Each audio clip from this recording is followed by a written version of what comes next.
Bab 49. Apakah kau mencumiku, Cira? Tuan mau pakai sampo yang mana? Terserah kau saja. Baiklah, saya pakai yang ini. Cira menunjukkan sampo pilihannya dan Arun menjawabnya dengan anggukan. Cira mulai menyalakan shower dan mengatur suhu air. Apa ini terlalu panas, Tuan? Tidak, ini pas. Baiklah, saya teruskan, Tuan. Setelah semua rambut basah, Cira menuangkan sampo ke rambut Arun. Ia memijit kepala untuk relaksasi. Arun begitu menikmati hingga memejamkan matanya. Ia benar-benar merasa relaks dan sangat menyukai pijatan Cira.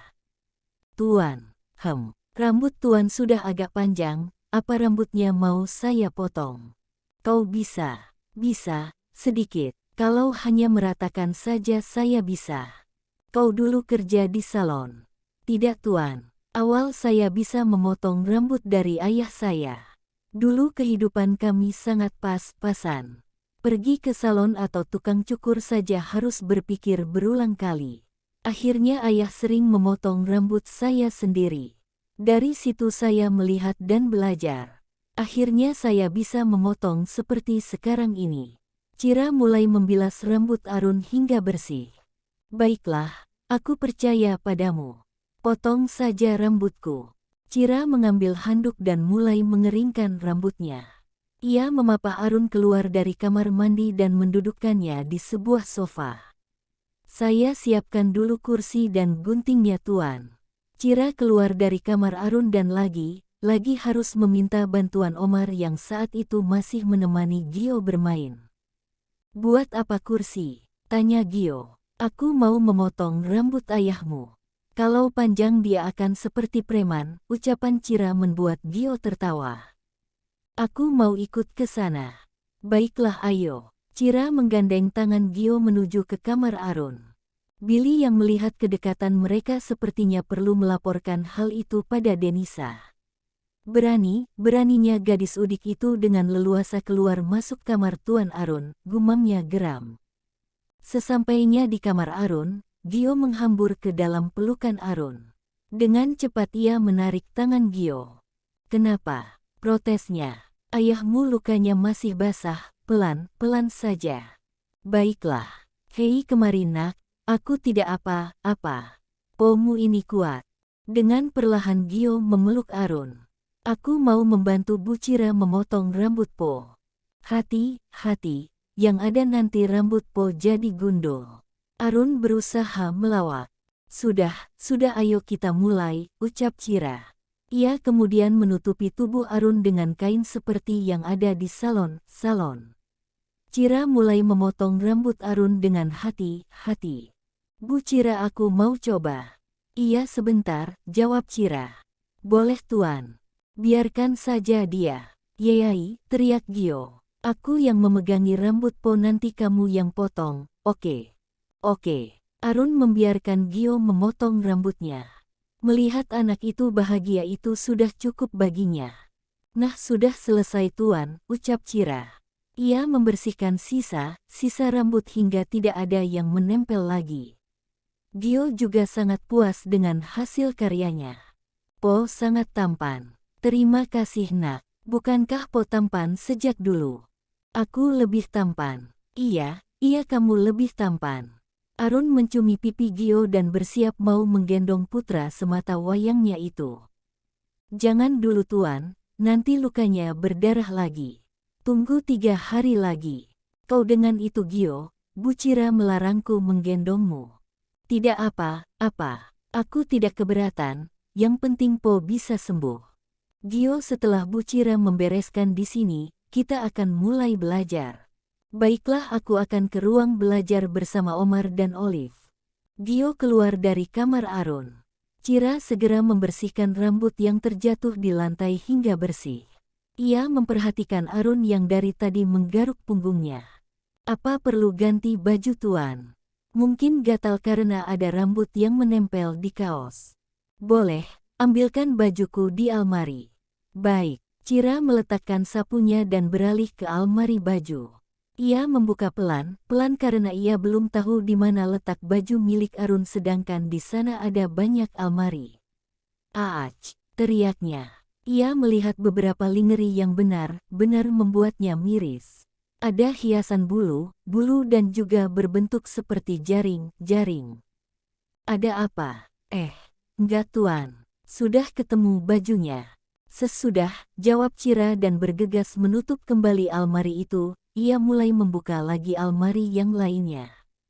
Akhirnya ia mengambil sebuah t-shirt untuk tuannya itu.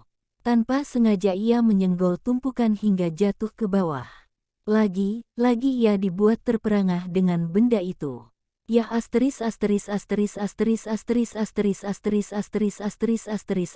milik Arun. Gila, ini gila, ya Tuhan mataku ternoda. Dengan cepat Cira mengambil dan meletakkan ke tempat semula. Ini kaosnya tuan, pakaikan, perintah Arun. Tapi tangan tuan kan baik-baik saja. Buat angkat ke atas terasa sakit Cira. Baiklah. Dengan tangan sedikit gemetar Cira membuka baju Arun, dengan jelas Is bisa melihat tubuh kekar itu dari jarak dekat.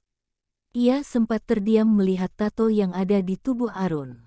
Tidak usah terkesima, ucap Arun yang tiba-tiba membuyarkan lamunannya. Cira menjadi salah tingkah.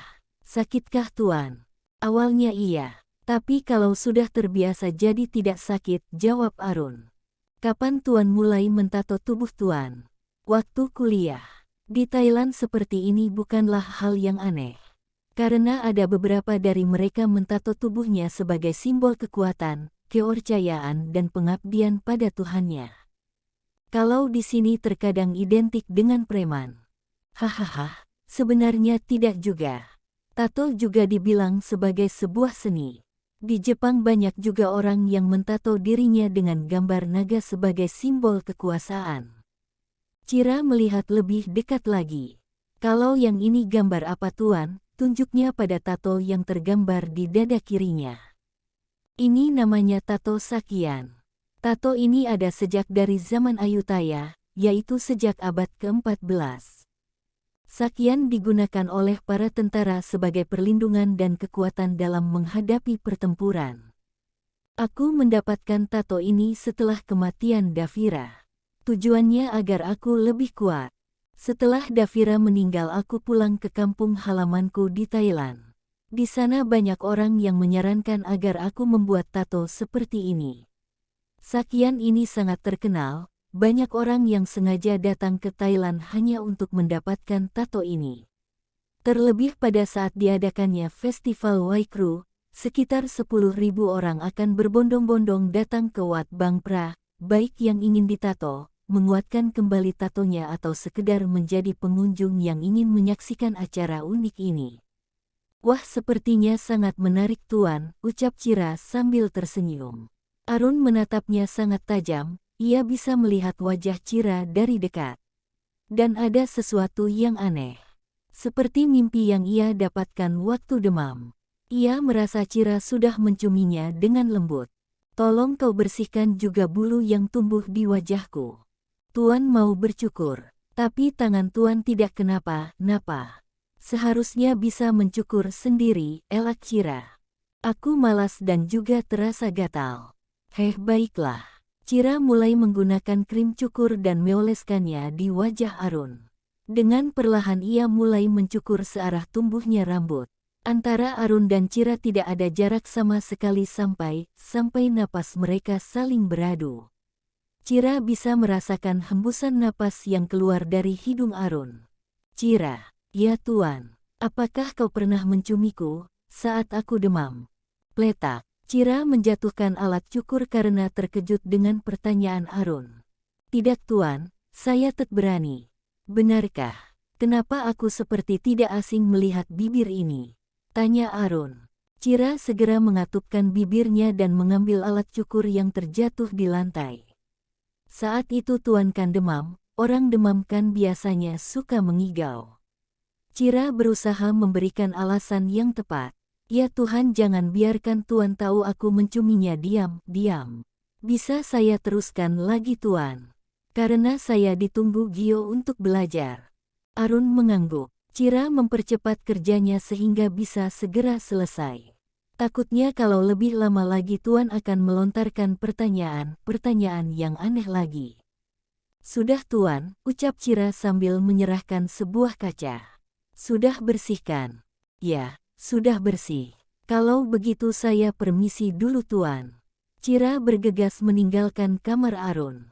Sementara itu Billy sudah melapor semua kejadian yang dia lihat dengan mata kepala sendiri.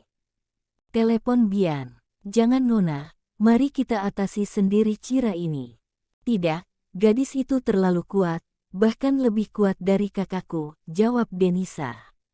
Cepat telepon Bian, aku harus menuntut pertanggungjawabannya. Dia sudah menerima informasi dari kita. Baiklah Nona. Billy segera menelepon Biantara. Tidak diangkat Nona. Ah kau lamban. Sini. Billy menyerahkan teleponnya pada Denisa. Denisa mencoba menghubungi Biantara. Halo sayang. Jangan panggil aku sayang, bentak Denisa. Mana janjimu? Aku sudah memberimu informasi yang sangat penting, tapi kenapa gadis itu masih berkeliaran di sini? Oke, jangan mendesakku terus Denis. Tentu saja ku akan terus mendesak, itu hakku. Baiklah, kau pancing dia keluar dan aku akan segera menyingkirkan gadis itu. Bagus, aku ingin segera. Panggilan diakhiri. Denisa membanting handphone Billy ke atas tempat tidur. Nona, apa? Tadi aku melihat Syamsuddin masuk ke sebuah pintu. Aneh pintu yang mana? Akan saya tunjukkan Nona. Denisa mengikuti langkah Billy ke suatu lorong yang terdapat pintu yang baru kali ini Denisa sadari. Awalnya ia mengira itu adalah pintu gudang, ternyata itu sebuah pintu menuju ke tempat yang lain. Rumah siapa ini? Saya juga tidak tahu Nona. Ayo kita masuk, perintah Denisa. Ia berkeliling melihat sekitar rumah itu. Rumah ini bersih dan juga terdapat bunga segar yang terawat, itu artinya ada yang menempati rumah ini. Iya Nona benar, lihat ini tanpa debu sama sekali. Denisa mulai masuk ke dalam, ia membuka kamar dan akhirnya tahu siapa yang sudah tinggal di sana. Sialan, kenapa Nona? Billy menghampiri Denisa. Ternyata gadis itu tinggal di sini. Maksud Nona Cira? Iya dia, siapa lagi? Jawab Denisa. Lihat ini bajunya, Denisa memperlihatkan isi almari pada Billy. Aku ingat sekarang. Dulu Davira pernah bercerita bahwa sebelum mereka berdua membangun rumah, Arun pernah memiliki sebuah rumah. Apakah rumah ini? Mungkin saja Nona. Ini rumah yang cukup besar dan bagus. Kurang ajar, pantas saja dia berani keluar masuk kamar Arun. Ternyata Arun memberikan rumah pertama ini untuknya. Nona jangan mau kalah, kita harus bertindak cepat.